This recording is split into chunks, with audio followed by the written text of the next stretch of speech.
Hey guys, welcome to Fantasy Football Insight. Today I'll be talking about the fantasy football implications for the offseason moves that the Carolina Panthers have made this season. And to start off, the biggest move for this team is that they brought in Matt Rule as the new head coach. And we can't really predict how he will run the offense since this is his first year in the NFL. However, we can look at the past and see that he's been really good in rebuilding teams. So I believe that this is a perfect fit for the Carolina Panthers. And it also gives them a more offensive-minded head coach, since in the past with Ron Rivera, they've had a more defensive-minded coach. And then moving into the offensive transactions, they brought in Teddy Bridgewater and Robbie Anderson. However, they did release Greg Olsen. And then I believe that many people are currently sleeping on Teddy Bridgewater.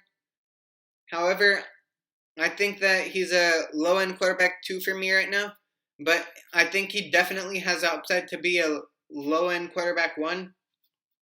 And this is because of how many pieces he has on this team. Like, he has an amazing wide receiver core, and he has arguably the best running back in the NFL currently.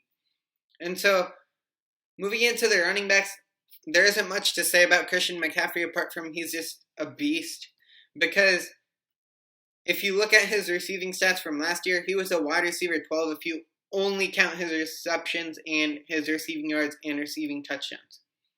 So that shows how much of a dual threat running back Christian McCaffrey is, and he can definitely be a top 3 running back for the coming years, and he's definitely worth the number 1 overall pick right now. And then going into the wide receivers, I think DJ Moore can have a similar season to last season. However, he can likely do even better with Teddy Bridgewater, as this is a massive upgrade at the quarterback position from last year, since they had Kyle Allen, and he wasn't really that great or consistent, and DJ Moore still produced.